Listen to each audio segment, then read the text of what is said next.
The year was 20,753. Earth had changed. No longer the isolated young planet on the fringes of the galaxy, humanity had developed technology that rivaled, and in many cases, surpassed even the oldest alien civilizations. In just a few hundred years, humans had gone from mastering space travel to developing quantum computers and artificial intelligence that could control entire fleets. But despite all this, Earth was still not respected by the Galactic Council. The Galactic Council, a governing body composed of hundreds of advanced alien species, had ruled the galaxy for thousands of years. They considered themselves the keepers of peace and order in the universe. The Council's decisions were final, and the fate of entire civilizations rested in their hands. Earth, despite its rapid technological growth, was still seen as a primitive world, its people a curiosity, but not worthy of respect. This imbalance of power had always been a source of frustration for Earth's leaders, but they had kept their anger in check, hoping that one day the galaxy would recognize humanity's potential. That hope was shattered in a single moment, during an event that would change everything. The annual summit of the Galactic Council had begun. It was a rare occasion where representatives from all the major species gathered in one place to discuss the future of the galaxy. This year, Earth had sent General Michael Carter, one of the most respected military minds of the time, as their representative. Carter had spent years negotiating peace treaties with alien races and had played a key role in establishing Earth's position as a member of the galactic community. As Carter walked into the Grand Hall, surrounded by dignitaries from every corner of the galaxy, he felt a sense of pride. It was his moment to prove that humanity had earned its place among the stars. The towering council chamber was a marvel of alien architecture, with its glowing blue walls and floating platforms. At the center of the room stood the leader of the Galactic Council, the imposing and ancient Torgar, an insectoid species known for their immense wisdom and ruthless governance. The summit began with pleasantries, but it quickly became clear that Torgar had no interest in diplomacy. Earth's representative, General Carter, was called to the podium to speak, and as he did, he proudly outlined humanity's achievements, their technological breakthroughs, their peaceful coexistence with the alien races, and their contributions to the galactic community. But as he spoke, something strange happened. Torgar's antennae twitched, his eyes narrowed, and a sly smile crept across his face. "You speak of great accomplishments, General Carter," Torgar's voice echoed, cold and dismissive. "But let us not forget that your species has barely scratched the surface of what true galactic civilization looks like." He paused, allowing the weight of his words to sink in. "Your so-called achievements are nothing more than the results of a few lucky accidents. You humans are not yet ready to stand alongside us. You are a species born of violence, conflict, and arrogance, and until you learn your place, you will remain beneath us." The words hit Carter like a slap to the face. He stood frozen, his pride, his work, everything he had fought for reduced to nothing in the blink of an eye. The room fell silent, and every eye in the chamber turned toward him. The weight of the insult was crushing. The members of the council, some of whom had shown Earth a modicum of respect in the past, now stared at him with contempt. Carter's mind raced. He had prepared for this summit for months, expecting difficult questions, debates, and even disagreements. But this was something else entirely. Torgar's words weren't just an insult to him. They were an insult to every human being on Earth. The entire galaxy was watching. And in that moment, humanity's honor was at stake. The humiliation didn't stop there. Torgar motioned to one of his aides, who brought forward a holoprojector. A massive screen unfolded in front of the room, displaying a video of Earth's early history, images of primitive humans fighting wars, struggling to survive, and barely able to comprehend the stars. The video was edited to show humanity at its worst, with no mention of the progress Earth had made in recent centuries. The message was clear. Earth was still the primitive species that had once struggled to survive on its own planet, and no amount of technological advancements could change that. As the video played, the laughter of the alien delegates echoed through the chamber. Carter could feel the anger building inside him, but he remained composed, knowing that reacting rashly would only further prove Torger's point. But the longer the video played, the more the humiliation stung. The entire galaxy was now laughing at humanity. Torger's voice broke through the laughter, his tone dripping with disdain. "Tell me, General Carter," he said, "how does it feel to be a part of a species that is nothing more than a footnote in the history of the galaxy? You are a momentary spark in the eternal flame of the universe, destined to burn out before you can ever truly matter." The room was silent again. Carter stood tall, but his jaw clenched with fury. He wanted to lash out, to demand respect, but he knew that would only confirm the Council's view of humanity as weak and emotional. As the summit continued, Carter's thoughts were consumed with one thing: revenge. The humiliation was unbearable, but it wasn't just personal. This insult, broadcast across the galaxy, would stain humanity's reputation forever.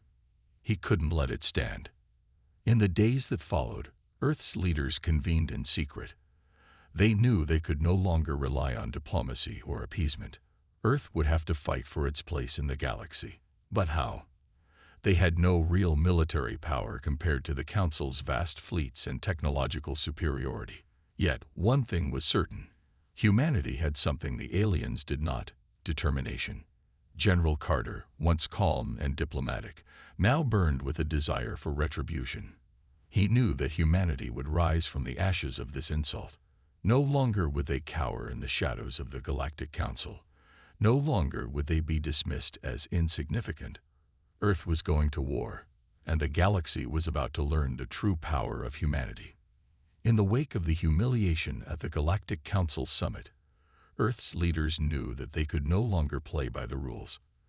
The Council had made it clear that humanity was nothing more than a footnote in the galaxy's history, but they had underestimated something fundamental about humans: our drive, our will to fight, and our ability to rise from the ashes when pushed to the brink.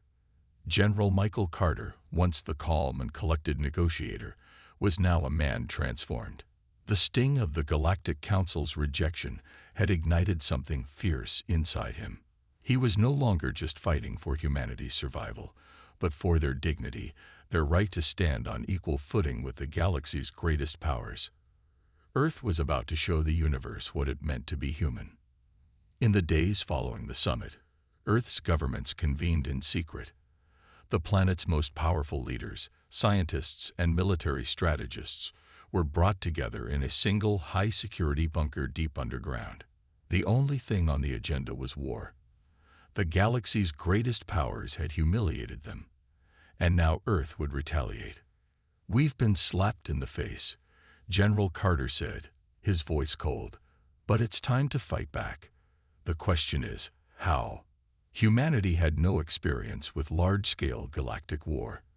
The Council's forces, composed of countless advanced alien species, each with their own unique technology and tactics, were a far cry from Earth's military capabilities. Despite the advances in AI, quantum computing, and robotics, Earth was still a relatively young player in the galactic arena. But they had something that the Council didn't: resilience, ingenuity, and the sheer determination to survive. Carter's team began gathering every available resource: ships, weapons, and, most importantly, the most advanced minds in human technology. They had already developed quantum drives capable of faster-than-light travel, but they were far behind in terms of warships and defense systems. The Council's fleets outnumbered humanity's by millions, and their technology was far more advanced. But what Earth lacked in numbers, they would make up for in creativity. The first step was to build an army. Earth's military forces were strong, but they were no match for the combined strength of the Council's forces. To overcome this, Carter and his team began the process of mass-producing advanced war robots. Using AI developed over the years, these robots would be capable of fighting alongside human soldiers, equipped with state-of-the-art weaponry and armor. They would form the backbone of Earth's military. But Carter knew that robots alone wouldn't be enough. Humanity needed more. They needed an edge, something the Galactic Council hadn't prepared for. They had to turn to Earth's most underutilized resource, the planet's natural environment. For centuries, humans had lived in harmony with Earth's ecosystems, mastering agriculture, biology, and environmental sciences. Now, that knowledge would be used to develop weapons capable of turning the very planet against the invaders. A new type of weapon was born in Earth's labs, bioweapons that could manipulate Earth's environment on a massive scale.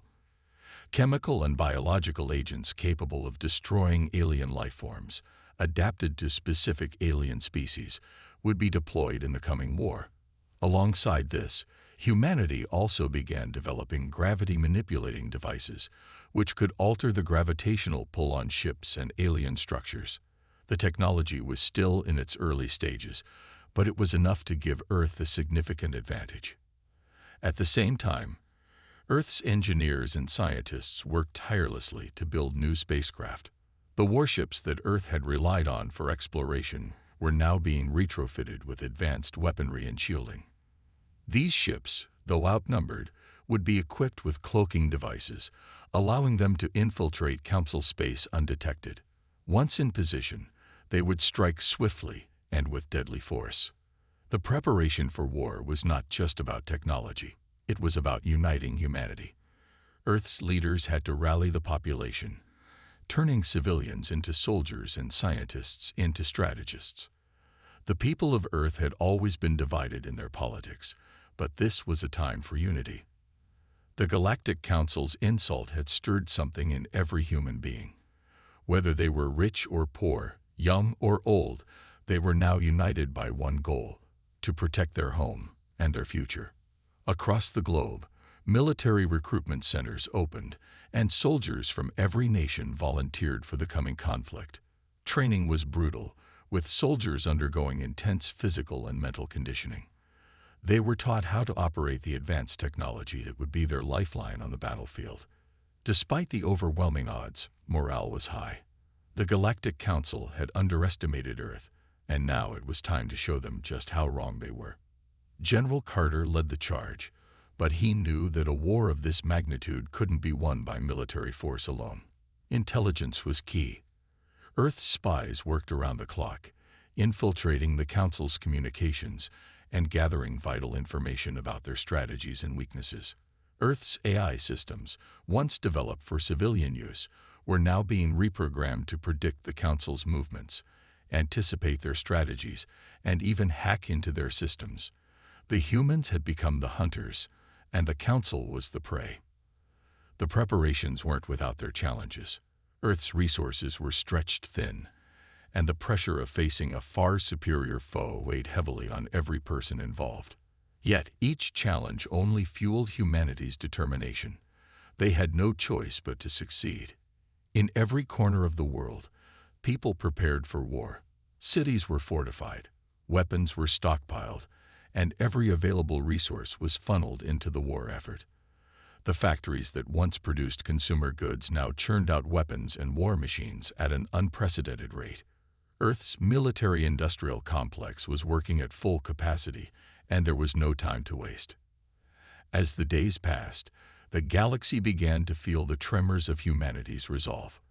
The Galactic Council, still unaware of the full scale of Earth's preparations, continued their arrogance.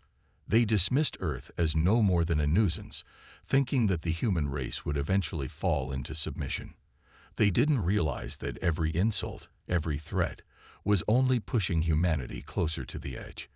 And when that edge was reached, Earth would fight back with everything they had.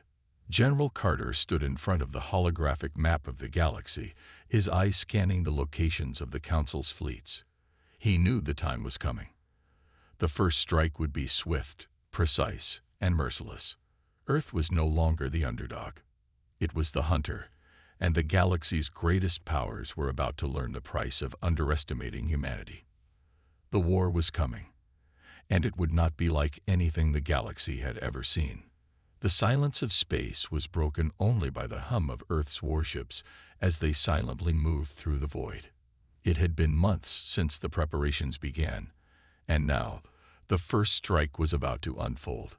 Earth was no longer just a fledgling power. It was now a force to be reckoned with.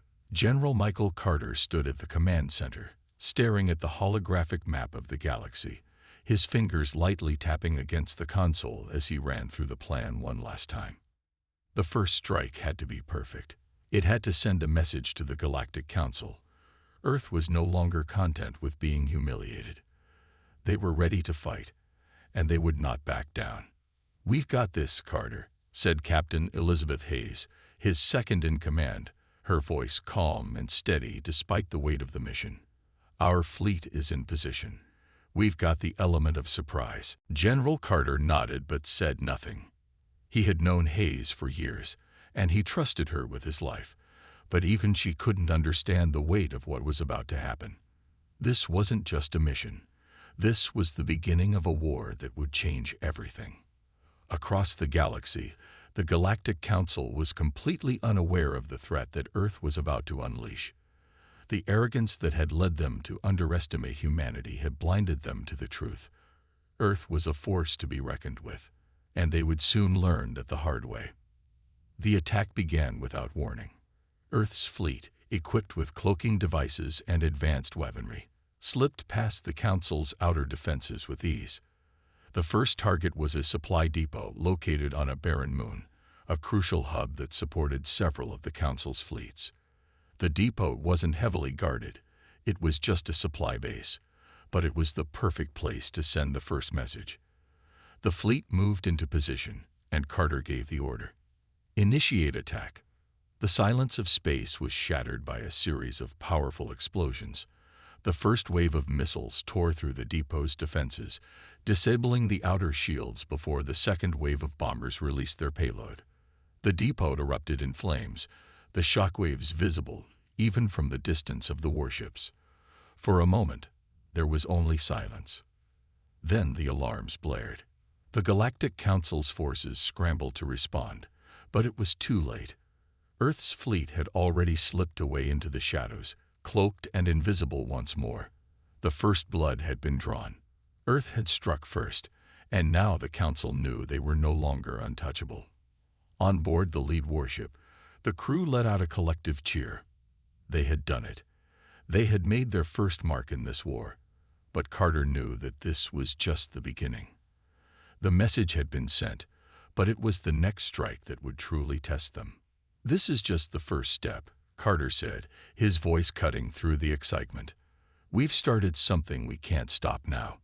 The mission had been a success, but Earth's forces were not without casualties. One of the bombers had been caught in the explosion, and a small number of soldiers had lost their lives in the raid. The message to the Galactic Council had been loud and clear, but Carter couldn't afford to forget that the cost of war was always high. Back on Earth, news of the attack spread like wildfire. The victory gave humanity hope, a taste of what was possible if they stood united against the powerful forces of the galaxy. It was a small victory, but it was theirs. And for the first time since the Council's humiliation of Earth, humanity felt like it had a real chance. The Council's response, however, was swift and brutal. They had underestimated the humans for far too long, and now they would have to make an example of Earth's actions.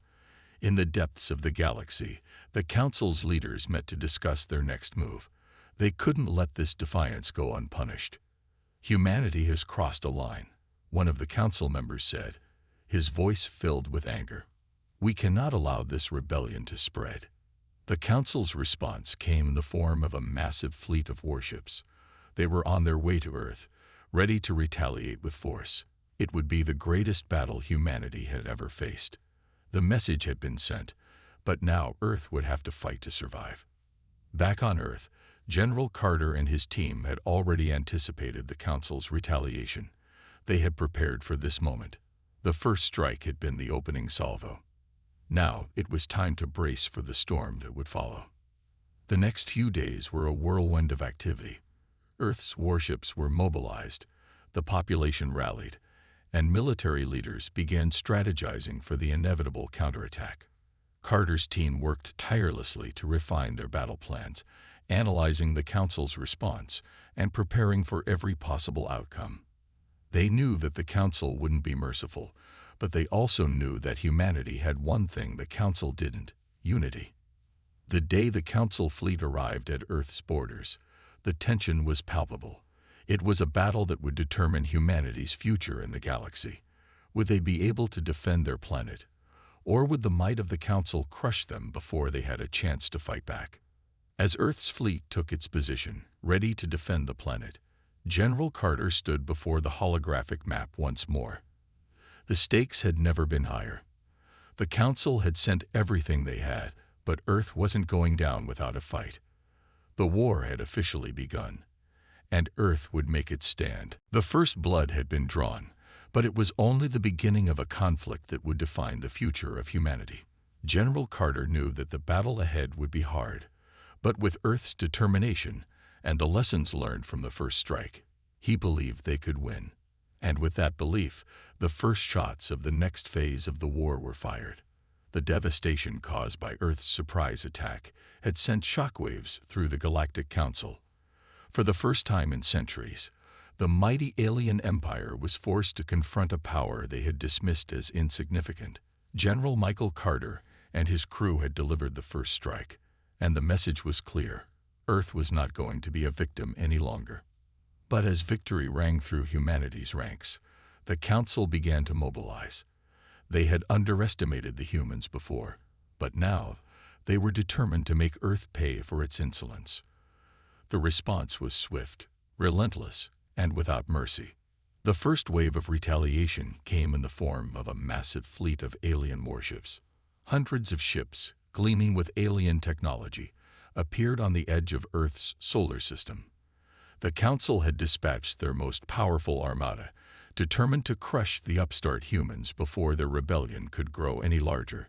These ships were designed for one purpose: total annihilation. Their weapons were advanced beyond anything Earth had ever seen, capable of turning entire planets into molten husks with a single shot. On Earth, the atmosphere was tense. General Carter and his commanders knew that the retaliation was coming, but even they couldn't fully prepare for the sheer scale of the threat. The countdown had begun. Earth's warships had only just completed their first strike, and now they were faced with an overwhelming enemy force. It was humanity's darkest hour. "We knew this was coming," Carter said as he stood before his team in the command center. His eyes were cold with determination, but the weight of the situation was clear in his voice. "Now we have to show them that we're not backing down." The countdown to the battle began, and the warships moved into position. Earth's fleet was significantly smaller than the alien armada, but they had one advantage: the element of surprise. The Council's forces were powerful, but they weren't prepared for a fight like this. Humanity had no intention of going down without a fight. As the alien ships approached, the tension in the command center reached a boiling point. The crew of Earth's fleet could feel the weight of the moment pressing down on them. They were facing an enemy unlike any they had ever seen before. The vast alien ships loomed on the view screens, their advanced weaponry and shields a testament to the superiority the Council believed they held. But Earth's forces weren't intimidated. They had already learned one crucial lesson: underestimating the enemy would be their downfall. Carter's fleet had adapted quickly, incorporating Earth's most advanced technologies, including cloaking devices and quantum weapons. They weren't going to let the Council's overwhelming numbers dictate the outcome of this battle. "Prepare for combat." Carter's voice rang out, cutting through the tension. The crew worked in perfect sync, their movements a reflection of the training they had undergone for this moment. The warships powered up their weapons, ready to face the incoming onslaught. The first shots fired were not from Earth's ships, but from the alien armada. Beams of energy tore through space, impacting Earth's defensive shields with enough force to send shockwaves through the fleet. The air was thick with the sound of the weapons firing, each blast shaking the very fabric of space. The battle had begun. Despite the overwhelming firepower of the alien fleet, Earth's ships held their ground. The cloaking devices worked as intended, allowing them to disappear in the blink of an eye and strike with deadly accuracy. The first volley from Earth's ships caused massive damage to one of the leading alien warships, tearing through its shields and leaving it vulnerable. The humans had landed their first blow. But the aliens weren't done yet. They quickly adjusted their tactics, coordinating their attacks with lethal precision.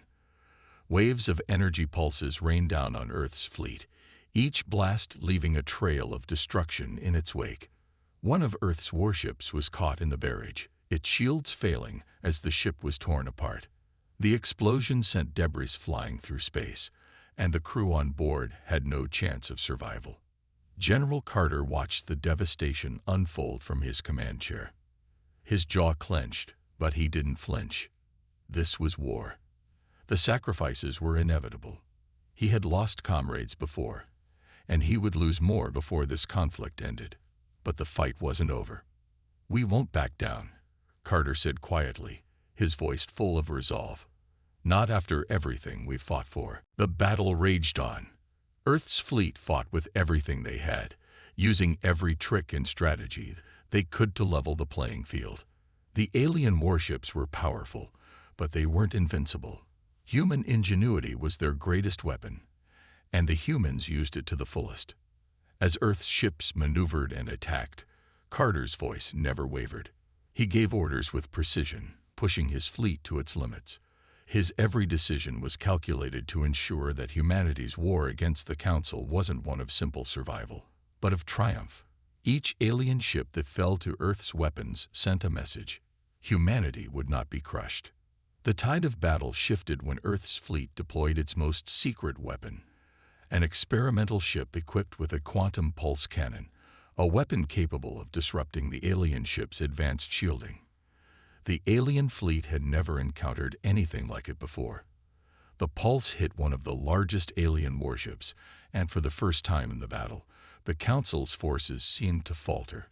The pulse sent a shockwave through the alien vessel, disabling its weapons and shields, leaving it vulnerable to Earth's follow-up assault.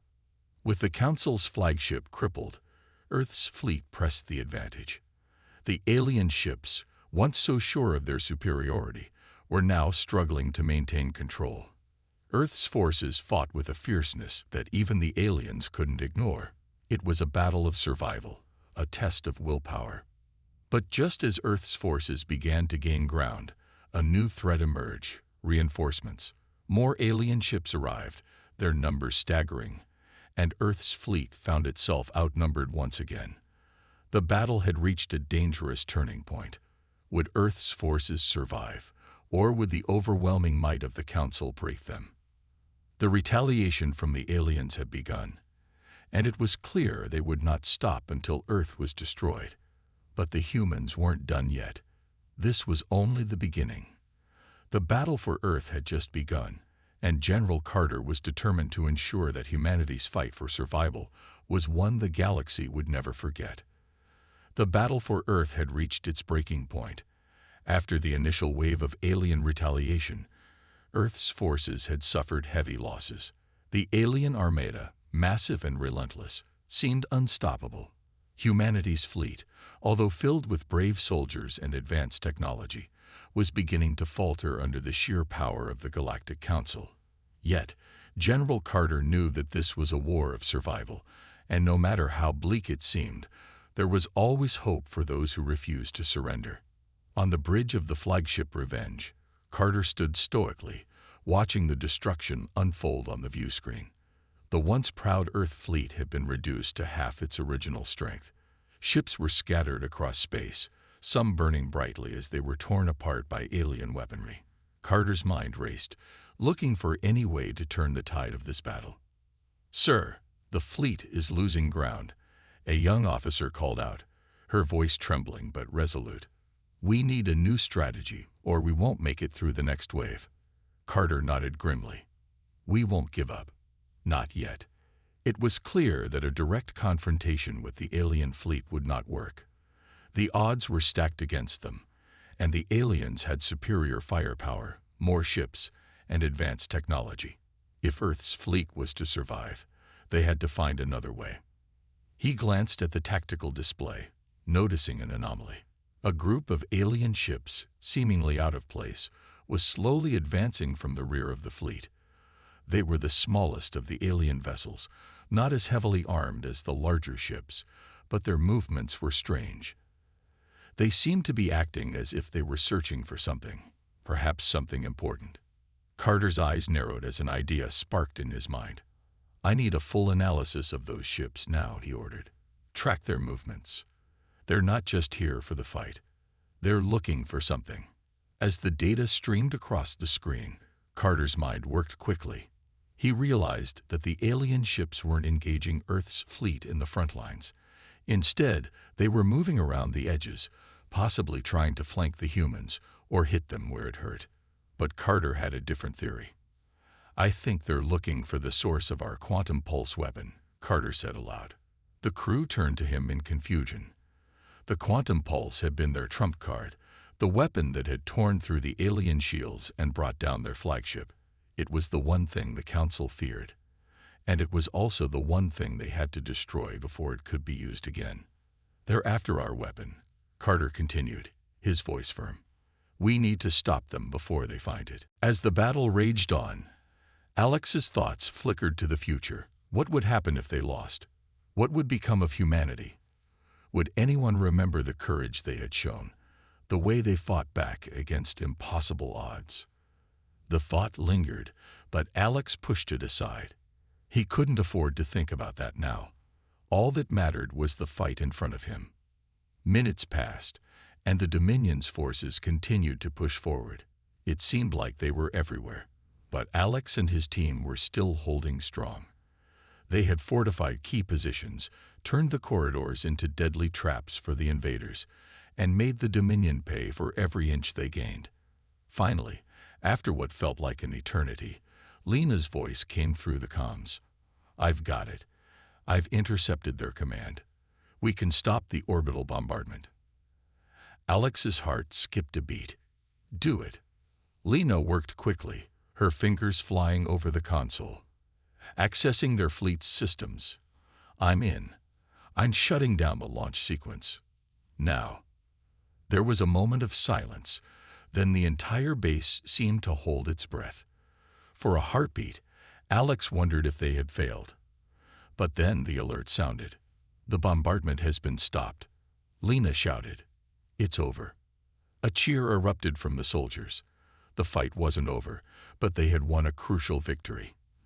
The Dominion's last hope of wiping them out had been crushed. Alex stood there, panting, his weapon still raised. The battle wasn't over. There was still more to do. But for the first time, in what felt like forever, Alex allowed himself to feel hope. The war was not lost. Not yet. The humans had stood their ground, and against all odds, they had won. The battlefield was silent now. The sounds of war had faded, replaced by a quiet that felt almost unnatural after the chaos of the past days. The soldiers, battered and bruised, slowly began to emerge from their positions. The Dominion forces had been pushed back, their last attempt at domination thwarted. The humans had held their ground, against all odds. The impossible had happened. Alex Carter stood at the edge of the war-torn base, his eyes scanning the horizon. The sun was beginning to rise, casting a golden glow over the wreckage. The fires of battle still burned in the distance, but the worst was over. For now, humanity had won. The victory came at a cost. The loss of so many good people weighed heavily on Alex's heart. He thought of Bonner, the brave soldier who had died in the heat of battle. He thought of all the others who had given everything for this moment. They were gone, their sacrifices forever etched in his mind. But their deaths were not in vain. Their courage had made this victory possible. Sergeant Sam Taylor approached Alex, his face grim but resolute.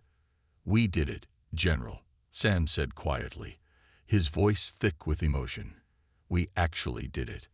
Alex nodded, but the words didn't come easily. It felt surreal, this moment of peace after so much pain. "We did, but we didn't do it alone. We did it together."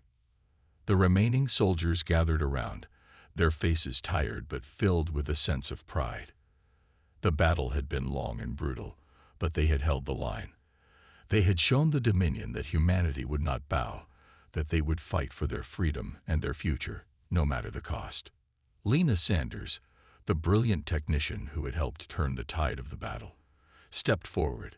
"The Dominion fleet is retreating," she reported, her voice steady despite the exhaustion in her eyes. "We've intercepted their communications.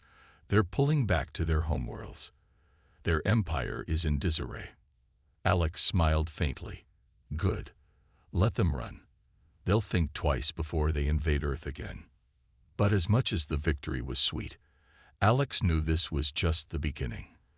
The Dominion was not the only enemy humanity had. The universe was vast, filled with other dangers, other threats. The war against the alien invaders had only just opened the door to the challenges ahead. But now, humanity had a taste of victory, and that taste would drive them forward. "We've shown them what we're made of," Alex said, looking around at the faces of his soldiers. "But we need to remember one thing. This war may be over, but the fight for our future is just beginning." Sam clenched his fists. "We'll be ready for whatever comes next." As the soldiers began to regroup and tend to the wounded, Alex walked over to the Central Command Center. The large screen in front of him flickered to life, showing the faces of the world leaders. They had been monitoring the situation from a safe distance, offering their support when they could. Now, they were finally ready to face the reality of what had happened. "We've seen what you've done," the President of the United States said, her voice filled with awe and respect. "The entire world is in your debt, General. The Dominion is no longer a threat, thanks to your leadership. Humanity owes you everything." Alex took a deep breath. "We all did our part," he replied. "This victory is not mine alone. It belongs to every soldier, every civilian who stood with us. It belongs to the people of Earth." The leaders nodded, their faces somber but hopeful. The battle had been won, but the true test was still ahead. How would humanity rebuild? How would they forge a future free from the threats that had plagued them for so long? "We've lost a lot," Alex continued, "but we've gained something more important: freedom. We've proven that no matter the odds, humanity will rise. We will fight for our right to exist, to thrive, and we will do it together." The screen shifted, showing various leaders from around the world. There was a sense of unity now, a shared understanding that the war had forged something stronger than any one country or nation. It had forged the bond of humanity. One of the leaders, a young woman from a small nation that had once been a target for the Dominion's expansion, spoke up. "We owe everything to you, General Carter. But it's not just about survival anymore. It's about rebuilding, about creating a world where we no longer live in fear." Alex nodded. "And we will, but we need to stay vigilant. The Dominion was just the beginning. There are others out there, and we have to be ready for them." As the conversation continued, Alex's mind wandered. The war had taken so much from him, from everyone, but it had also given them something new, a purpose, a unity. The people of Earth had fought together, and together they had won. The future, once so uncertain, now seemed filled with possibility. The soldiers who had fought so hard, who had risked everything for this moment, now had a chance to rest. They could begin to rebuild their lives, their homes. They could begin to dream again. And Alex, he wasn't sure what the future held for him.